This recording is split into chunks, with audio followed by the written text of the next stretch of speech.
एक जंगल में टूनी चिड़िया रहा करती थी। टूनी के दो बच्चे भी थे। एक दिन टूनी चिड़िया चीचू कौवा के पास काम के लिए निकली। चीचू कौवा अपनी खेती में काम कर रही थी। तभी टूनी चीचू के पास जाकर बोली, चीचू, कल तुम बाकी पक्षियों के पास जाकर काम के लिए पूछ रही थी ना, तो मैंने वो सुन लिया था। मैंने देखा कि कोई पक्षी यहाँ काम के लिए आना नहीं चाह रही थी। मुझे कहो ना क्या काम है, मैं करूँगी। मैंने बाकी सभी पक्षियों को पूछा, पर क्या मैंने तुमसे पूछा? नहीं ना। अगर कोई मेरी सहायता करने नहीं आता है, जरूरत पड़ी तो अपने बच्चों की मदद लेकर मेरा काम कर लूंगी, पर मैं तुम्हें कभी नहीं बुलाऊंगी। ऐसा क्यों कह रही हो चीचू? मैं भी तो अच्छे से काम करना जानती हूँ ना। हाँ हाँ, देखा तुम्हारा काम कितना अच्छा करती हो। कुछ दिनों पहले जब तुम यहाँ काम करने आई थी, तुमने हमसे ये बात छुपाई कि तुम्हारी सेहत खराब है और काम करने लग गई। बस थोड़ी देर तक काम करते ही तुम यहाँ बेहोश होकर गिर पड़ी, और तो और अस्पताल की सारी फीस भी हमें ही भरनी पड़ी। फिर से ऐसा हुआ तो हम क्या करेंगे? इसीलिए मैं तुम्हें यहाँ काम पर कभी नहीं बुलाऊंगी। अब जाओ यहाँ से, वापस आना मत। यूँ उसे दुत्कार कर जाने के लिए कहा चीचू ने। पर हमेशा ऐसा हो ये जरूरी नहीं ना। एक बार मुझे काम करने दो ना चीचू। घर पर अनाज नहीं है, बच्चे भूख से तिलमिला रहे हैं। तुम्हारी ऐसी बातों में आकर मेरा ही नुकसान होगा। नहीं नहीं, मैं अपना नुकसान नहीं करवाना चाहती। तुम यहाँ से चली जाओ, जाओ यहाँ से। यूँ जोर जोर से चिल्लाने लगी। टूनी बड़ी दुखी होकर वहाँ से निकली और उसने मन ही मन सोचा, मेरे पास अपनी खुद की थोड़ी सी जमीन होती तो मुझे औरों के पास जाकर हाथ जोड़कर काम नहीं मांगना पड़ता। अपने बच्चों के लिए मुझे सबकी बातें सुननी पड़ रही है। यूँ सोचते हुए वो आसमान में उड़ रही थी कि तभी उसकी नजर लूसी के बिरयानी सेंटर पर पड़ी। हाँ, मैं लूसी कबूतर के पास जाकर पूछ लेती हूँ कि उसके पास कोई काम हो तो दे दे। लूसी ने जैसे ही टूनी को देखा, यहाँ उधार में खाने के लिए या ये कहकर कि बाद में पैसे दूंगी, बिरयानी खाने मत आना। बिना पैसों के बिरयानी खाने आई हो या ले जाने आई हो? दोस्त लूसी, तुम मुझे गलत समझ रही हो। मैं यहाँ पर बिरयानी खाने नहीं आई हूँ। मेरे पास पैसे भी नहीं है। मैं तो तुम्हारे यहाँ ये पूछने आई थी कि क्या तुम्हारे पास मेरे लायक कोई काम है? काम करने के लिए और किसी को बिरयानी देनी होगी तो सर चकराकर गिर जाओगी। ऐसे तो मेरे व्यापार का राम नाम सत हो जाएगा। जाओ जाओ, यहाँ से चली जाओ। लूसी ने जैसे ही चिल्ला कर कहा, टूनी चुपचाप वहाँ से चली गई। टूनी रोती हुई एक डाल पर बैठी थी। उसे देख 2 वाटरमेलन कुल्फी लेकर उसके पास आई। मैं तुम्हारा दर्द समझ रही हूँ, पर मैं तुम्हारे लिए कुछ भी नहीं कर पा रही। कम से कम ये कुल्फी खिलाकर मैं तुम्हारा पेट ठंडा कर सकती हूँ। छोटू ने जैसे ही ये कहा, पहले से ही भूख प्यास से तड़प रही टूनी तुरंत उसके हाथ से कुल्फी लेकर उसे झटपट खाने लगी। टूनी ने जैसे ही कुल्फी खत्म की, छोटू हंसकर बोली, टूनी, मैंने सबकी आंखों पर पट्टी बांधकर धीरे से चोरी कर ली, जिसके बारे में तुमने सबको बताया और सबके सामने मेरा अपमान किया। अब तुम्हें ये कुल्फी खा ली है ना? कल सुबह तक तुम्हारे पेट से पेड़ उग जाएगा, देखना। छोटू ये कहकर वहाँ से चली गई। टूनी घबराई सी अपने घर वापस आई।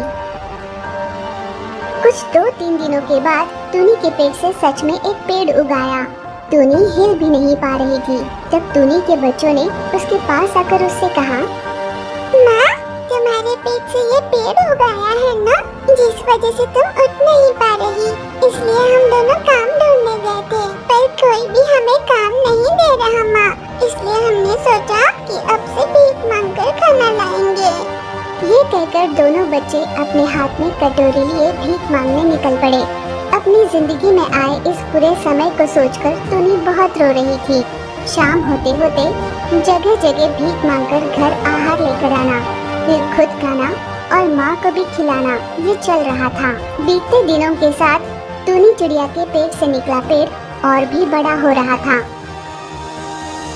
यूँ कुछ दिनों बाद अचानक उसके पेट से निकले उस पेड़ में बहुत सारे तरबूज के कुल्फी निकल आए, जिसे देख टूनी और उसके बच्चे आश्चर्यचकित हो गए।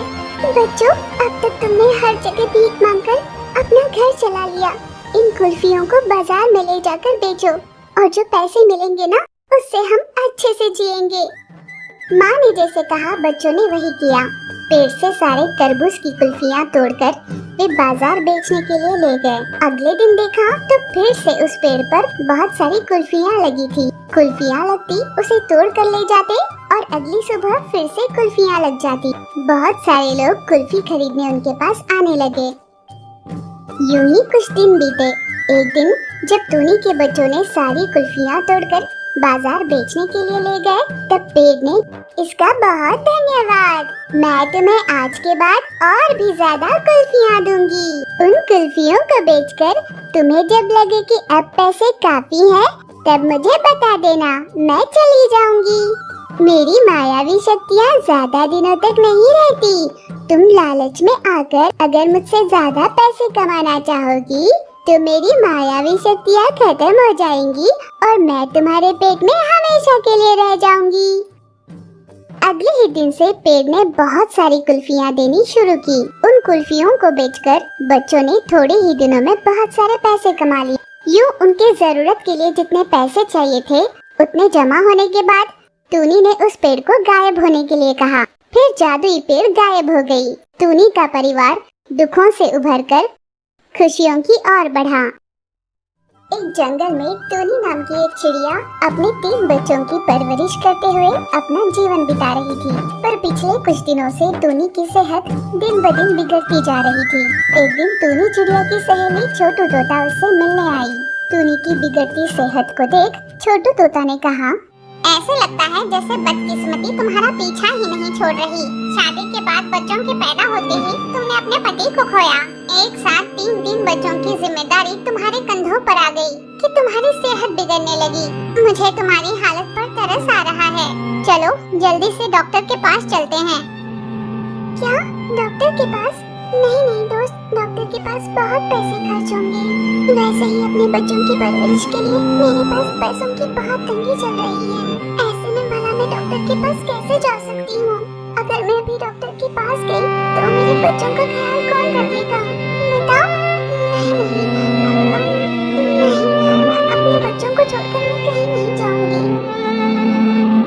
अब तुम्हारी समस्या यही है ना कि तुम्हारे बच्चों की देखभाल करने वाला कोई नहीं। मैं एक ऐसे डॉक्टर को जानती हूँ। मैं उन्हीं से बात कर यहाँ आने के लिए कहती हूँ। इतने में टूनी की एक और सहेली लूसी उसके पास आई। अरे दोस्तों, जानते हो, सुना है अपने जंगल में एक चुड़ैल घूम रही है। मैंने कहते सुना है कि रात के अंधेरे में वो छुपके से आके बच्चों को उठा ले जाती है। अभी अभी मुझे मही चील मिली थी, उसी ने बताया।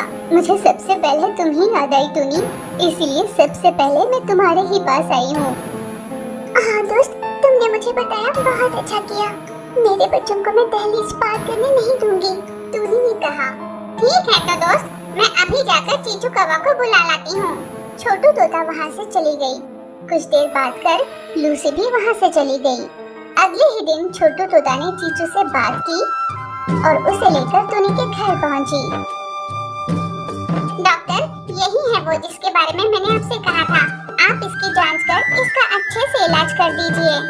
मैं अपनी तरफ से पूरी कोशिश करूँगी। मैं आशा करती हूँ कि ये ठीक हो जाए। फिर चीचू कौवा ने टूनी की अच्छे से जांच की। उसकी जांच करने के बाद चीचू कौवा छोटू को लेकर घर के बाहर आई और उसने कहा, देखो छोटू, तुम्हारी सहेली को जो बीमारी है वो कोई मामूली बीमारी नहीं है। मुझे इस बात की उम्मीद भी नहीं कि वो ज्यादा दिन जिंदा रह पाएगी। इसे एक ऐसी बीमारी लग गई है जिसकी अभी तक कोई दवा नहीं बनी। चूँकि मैंने बताया इसकी कोई दवा नहीं, जब तक ये जिंदा है उसे खुश रखने की कोशिश करो, इतना ही कह सकती हूँ। तब वहीं पर खड़ी चुड़ैल उनकी बात सुन रही थी, पर चूंकि वो पत्तों के आड़ में खड़ी थी, न चीचू कौवा को न छोटू तोता को वो दिखाई दी। चीचू कौवा के वहाँ से चले जाने के बाद छोटू तोता टूनी के पास आई। तुम्हें कुछ नहीं हुआ है, डॉक्टर ने कहा तुम बिल्कुल ठीक हो जाओगी। वो दरअसल तुम अपने बच्चों को लेकर बहुत चिंता में रहती हो ना, इसलिए थोड़ी कमजोर सी हो गई हो, और कोई बात नहीं है। तब तक तुम अपने बच्चों का ध्यान रखना, मैं तुम्हारे लिए फल लेकर आती हूँ। ये कहकर छोटू वहाँ से चली गई और शाम होने पर फल लेकर टूनी के घर आई। टूनी को फल देकर कुछ समय उसके साथ बैठकर बात की और अंधेरा होने से पहले वहाँ से निकल गई। जैसे ही अंधेरा हुआ, चुड़ैल टूनी के घर की ओर बढ़ी। अपने घर में चुड़ैल को देख टूनी चिड़िया बहुत घबराई। नहीं नहीं, मेरे बच्चों के साथ कुछ मत करो, चले जाओ यहाँ से, चले जाओ यहाँ से। मैं तुम्हें या तुम्हारे बच्चों को नुकसान पहुँचाने नहीं आई हूँ। मुझे किसी ने बदनाम किया है ये कह करके मैं बच्चों को ले जाती हूँ। मैं ऐसी चुड़ैल नहीं हूँ। मुझे अपने ही बच्चों से दूर कर मार दिया गया। उस दिन से जहाँ भी कोई बच्चा रोता है तो उसे अपने बच्चे की तरह सहलाने जाती हूँ। जब मैं ऐसा कर रही थी मुझे मही चील ने देखा और उसने इसका गलत मतलब निकाला। वो सब चाहे जो भी हो, तुम यहाँ से चली जाओ। मैं अपने बच्चों का ख्याल रख सकती हूँ, मुझे तुम्हारी जरूरत नहीं। देखो टूनी, मैं नहीं जानती कि छोटू ने तुमसे क्या कहा, पर चीचू कौवा को बात करते हुए मैंने सुना था। चीचू ने कहा कि तुम्हें एक अनजानी खतरनाक बीमारी है और तुम ज्यादा दिनों तक जी नहीं पाओगी। तुम्हें खुश रखने पर ही तुम ज्यादा दिनों तक जी पाओगी, ऐसे उसने बताया। बस इसीलिए छोटू तुम्हें खुश रखने की कोशिश कर रही है, तुमसे झूठ कहकर। पर वो ये बात नहीं जानती कि तुम्हारी खुशियाँ तुम्हारे बच्चों में है। तुम्हारे बच्चे खुश रहेंगे तो तुम खुश रह पाओगी, और इसलिए मैं यहाँ आई हूँ ताकि मैं तुम्हारे बच्चों की देखभाल करूँ। टूनी ये देख मन ही मन बहुत खुश होती थी। जिस पेड़ पर टूनी रहा करती थी उसी पेड़ की टहनी से चुड़ैल ने एक झूला बांधा, जिसमें वो बच्चों को सुलाकर उन्हें झुलाया करती, पेड़ की टहनी पर सोकर उनका ध्यान रखती थी। इस तरह समय के साथ टूनी और चुड़ैल के बीच बहुत अच्छी दोस्ती हो गई। टूनी को इस बात का पूरा विश्वास हुआ कि चुड़ैल उसके बच्चों का बहुत अच्छे से ध्यान रखेगी। चुड़ैल ने टूनी से जो वादा किया था कि वो उसके बच्चों का पूरा ध्यान रखेगी, उस वादे को निभाते हुए चुड़ैल उन्हीं बच्चों में अपने बच्चों को देख उनकी परवरिश कर रही थी।